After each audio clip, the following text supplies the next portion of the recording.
Hello and welcome to this week's transfer tips for Game Week 3, where we look at the players you should buy, sell, keep and avoid for the upcoming game week so that you can prepare yourself for basically the upcoming game weeks in FPL. In front of us we have last week's results. Unfortunately it was a bit of a low scoring game week, so in terms of the sells and avoids it went pretty well. In terms of the buys and keeps it didn't, basically because most players ended up scoring fairly low. So for the buys, we obviously had Sanchez and Chilwell from Chelsea, and it was a bit of a disappointing game from Chelsea, losing 3-1 to West Ham. But I think if you bought those players last week, you're still optimistic for the future game weeks. Obviously, they have Luton at home this week, Bournemouth at home the week after, and then Forest as well. So I think, again, if you bought them, I wouldn't be too disheartened with the points this week. Maddison, obviously, it was a bit of a disappointment coming off injured. We'll need to see what happens with that news. Watkins was a success, thankfully, the first success of the buys, providing an assist. Unfortunately, could have got a goal as well if he stayed on penalties, but for the looks of things, Watkins is off penalties. But again, they have Burnley at the weekend, so I would be optimistic about that. In terms of the sells then, Ramsdale, the reason I had him down for selling is because of the rotation with Raya. Obviously he played, but we don't really know what's going to happen in future game weeks with that. Maybe Ramsdale could end up getting Champions League games and Raya could play more in the league. So that was more of a preparation sell rather than sell for the upcoming game week. In terms of Trippier, Fernandes and Ferguson all worked out nicely. In terms of selling them, all of them didn't do anything at all. For the keeps, Flecken, obviously, keeping another clean sheet for Brentford. I think they just look great, to be honest, with their fixtures, and I think if you've got Flecken, he's definitely a keep. For Stones, unfortunately, I said keep, and then like the day after, injury news came out that he wasn't going to be in the squad, so that's just an L from me, and it's quite unfortunate. Rashford, I still think you should keep him with Nottingham Forest, and then we can look to move him on afterwards. For Jackson, obviously the same as Sanchez and Chilwell. Definitely a keep for now with the good fixtures coming up. In terms of the voids, they all worked well. Leno only got 2 points, Ake didn't play, Roger with 3 and Isaac with 2, again with difficult fixtures as well. So looking into our buys for game week 3 then, we're sticking with Sanchez in goal, the same as last week. I still think if you didn't buy him last week, you have a great chance to get him in this week. It's really for those with, say, Pickford, who isn't really impressing very well. And again, if you're looking to swap out your goalkeeper, I still think Sanchez will be great. Obviously, with Luton, Forest, Bournemouth, I can see Chelsea keeping some clean sheets in there. Obviously, so far the Chelsea defence hasn't been ideal, but I think the stability's coming with them, and these are the best fixtures you can do that. So yeah, as I say, I think Sanchez will be fantastic. Diaz as well, I think he's the most nailed player in that Man City defence. Obviously, a lot of people will be going for the likes of Vardiol or Kyle Walker, who are also great options. But for me, I think for the extra 0.5 million, Diaz is more nailed, and with him in the squad, I don't really think you have to worry too much about rotation. I think someone like a Vardiol could easily be swapped out for Ake. Someone like Walker could easily be swapped out when Stones is back, for example. And I think Diaz is just someone who's nailed in that defensive spot. So for me, I think Diaz is a great buy. Obviously, a lot of people are buying the Man City defenders this week. And for me, I think he is the best one. In terms of the midfielders, we're going for Mbeumo, who is now, I believe, 6.7 million as of recording this. But I think Mbeumo is just one of the most on-fire players in the league right now. Great fixtures coming up with Palace and Bournemouth. And I think if you don't have him, you should definitely try and get him in. Again, 3 goals in 2 games, and he just looks fantastic on the penalties as well.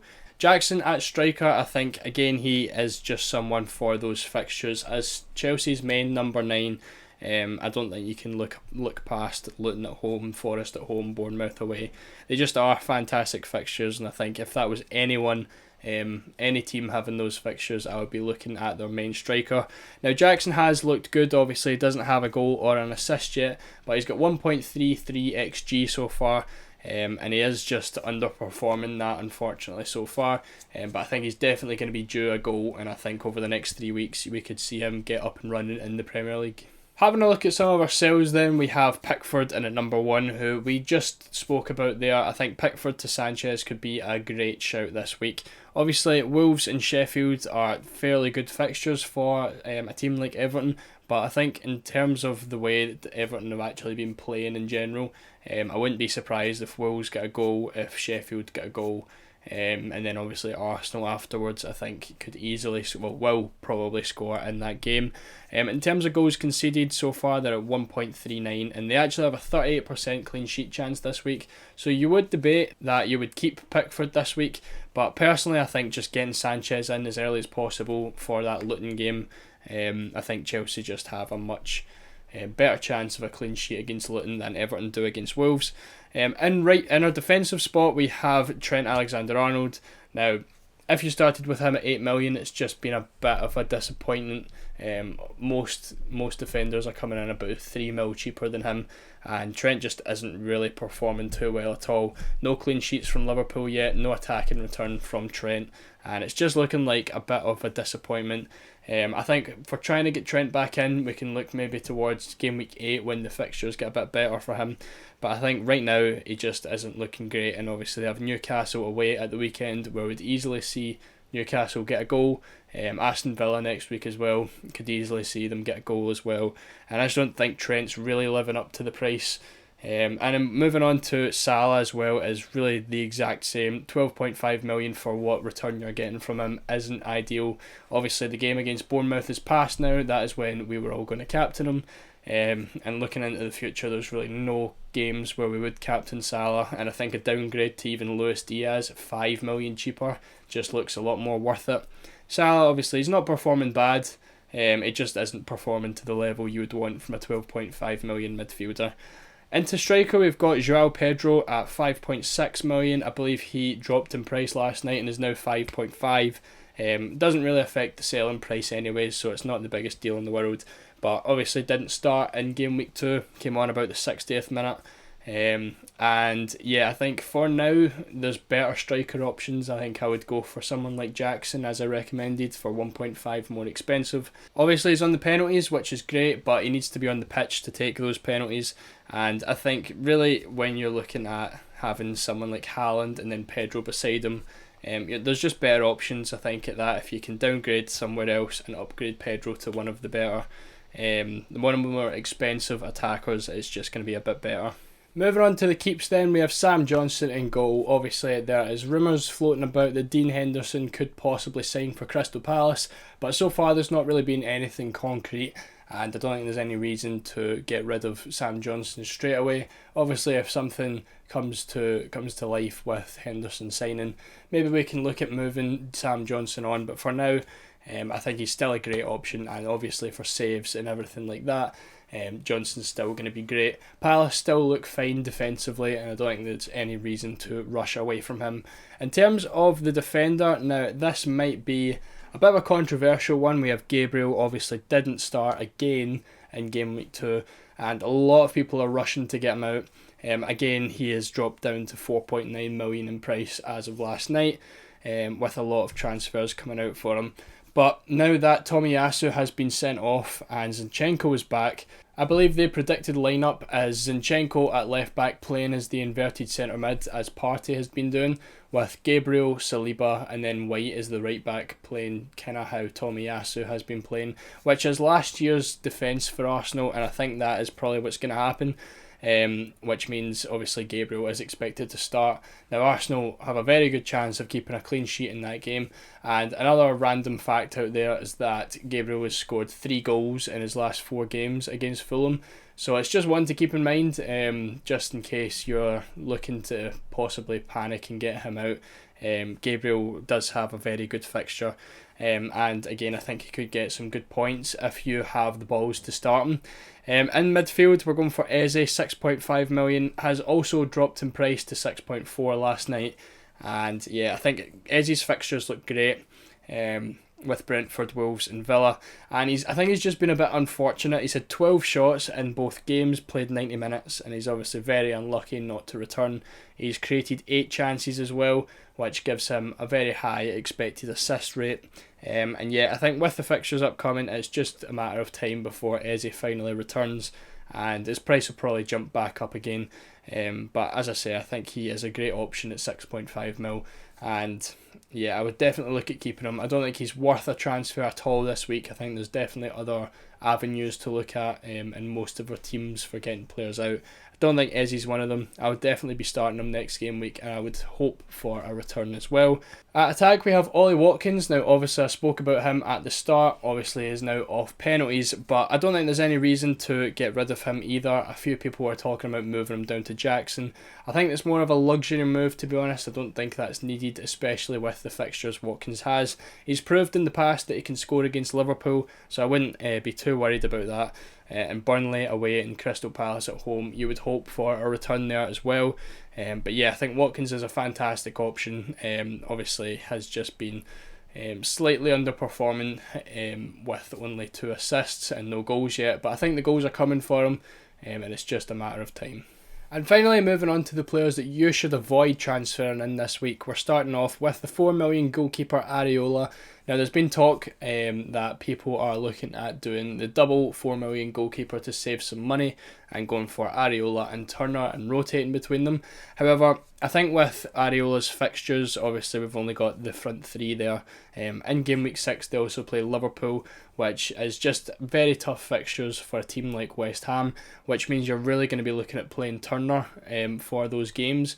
And we've seen this weekend that Turner really didn't do too well against a team like Sheffield United, so I wouldn't be relying on him for clean sheets. And I think with Areola and Turner together, it's just a recipe for disaster. You're not really going to be making too many points off of those goalkeepers. But yeah, I think Areola is a great keeper if you have him as your backup. I don't think having him or making that transfer to get him in is going to be worth it, especially with the tough fixtures coming up. We've also got Ake there, who has risen in price to 5.1 million, and I just don't think he's going to play in the City defence. For me, if you were to ask for my predicted City defensive lineup, I think it's going to be Walker as the right back, Diaz and Akanji as the 2 centre backs, and Vardiel playing as the left back, and I think that could easily switch. But for Ake, I don't think he's really got too much of a place in the regular starting 11, and if he does play, it's going to be with rotation with Vardiel most likely. As good a player as Ake is, and as good as an option he was in game week 1, I just don't think regularly he's going to be getting consistent points, and it's just going to lead to another quick price drop and substitution or transfer as soon as he doesn't play. Into midfield, we've also got Mitoma. Now, I could easily end up eating my words with this one because Mitoma has been fantastic off the start of the season. But my reasons for this is that Mitoma has pretty difficult fixtures, and I just think there's better options to go for at his price. As I say, Mitoma is great, and I think if you've already got him, I wouldn't look to sell him. But I think for us who don't have him, I think we've probably missed the boat on that. I just think players like Mbeumo, Eze, Diaby all have better fixtures and have more likely going to get some points. Obviously, those players as well don't have Europe. Mitoma will have Europe coming up in a couple of weeks, and I think he could end up getting rotated. But as I say, West Ham this week is a great fixture for him. I think in the long term though, Mitoma isn't going to be a good buy because of those fixtures. So again, we could come back next week and Mitoma could have scored a goal and it's looking quite bad for me, but I think, as I say, in the long term, Mitoma's not going to be a great transfer at that price anyways. And at striker, we have Isaac, who's now risen 0.2 million in total, and I'm very surprised by this, to be honest. Obviously scored 2 goals and is a fantastic player, but with those fixtures it just looks very difficult, and he's obviously very rotation prone. That's 2 games now he's came off before the 70th minute, and I think when you mix those two together, bad fixtures and early substitutions, it doesn't make for a good FPL player. So for me, he's an avoid for now. I think wait a couple weeks until his fixtures change. I think game week 5 and 6 is where Newcastle's fixtures start to look a bit better, and then we can look towards him. I think for now, for the next couple of weeks, he's definitely an avoid, one at that price point, and two because of the fixtures and rotations. And that wraps everything up for this week's transfer tips. Let me know down in the comments how you got on in Game Week 2 and what kind of transfers you're planning to make for this week. If you enjoyed, make sure to leave a like and subscribe, and I'll see you all in the next video.